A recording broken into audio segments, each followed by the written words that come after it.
আশা করছি সবাই ভালো আছো। আজকে চলে সুখেপুর থানা। তো এখন নামাজ পড়ার টাইম হয়ে গেছে, তো বাড়ি যেতে হবে। আমরা রাস্তা নিয়ে নিয়েছি, তো চলো দেখি কারিয়ালি গ্রামটা কেমনি। এটা হচ্ছে রাস্তা কারিয়ালি, উপরে রেলগেটটা পাবো।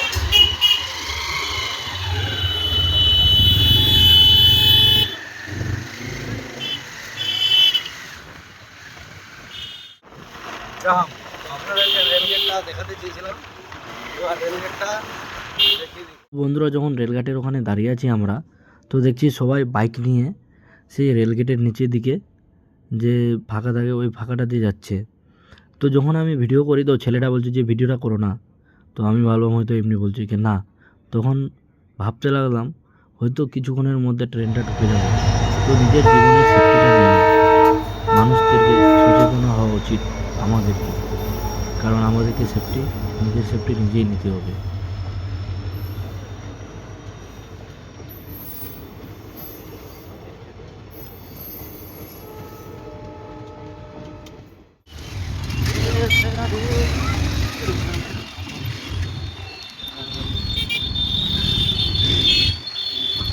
আর হচ্ছে আমাদের বাড়ি যাওয়ার রাস্তা, চলে যাবো একদম মালদীপুর দিয়ে বিরস্ত।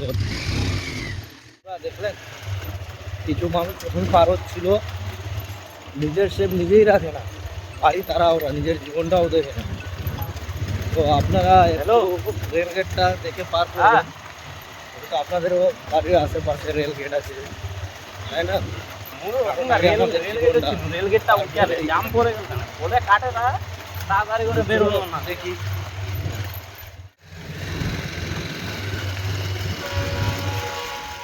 আজকে প্রচুর রোদ করে দিয়েছে, সত্যি কি বলবো আর, মানে বলা মুশকিল, রোদ্রে বেরো হওয়া মুশকিল, কিন্তু কাজ করে খেতে হবে আমাদের, তাই কাজে এসেছিলাম একটু। আমি বাড়ি যাচ্ছি, আবার নামাজ পড়তে হবে।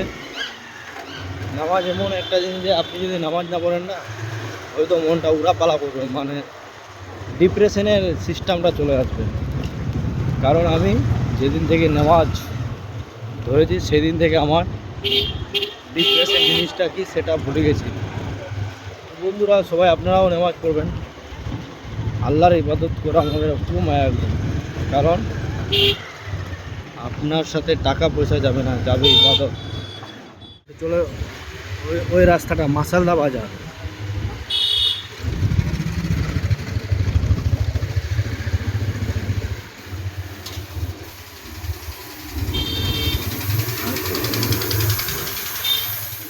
বন্ধুরা, যখন রেলগেটের ওখানে দাঁড়িয়ে আছি আমরা, তো দেখছি সবাই বাইক নিয়ে সেই রেলগেটের নিচের দিকে যে ফাঁকা থাকে ওই ফাঁকাটা দিয়ে যাচ্ছে। তো যখন আমি ভিডিও করি তো ছেলেটা বলছে যে ভিডিওটা করো না। তো আমি ভাবলাম হয়তো এমনি বলছি কি না। তখন ভাবতে লাগলাম হয়তো কিছুক্ষণের মধ্যে ট্রেনটা ঢুকে যাবে, তো নিজের জীবনের সেফটিটা নেই না। মানুষদেরকে সচেতন হওয়া উচিত আমাদেরকে, কারণ আমাদেরকে নিজের সেফটি নিজেই নিতে হবে।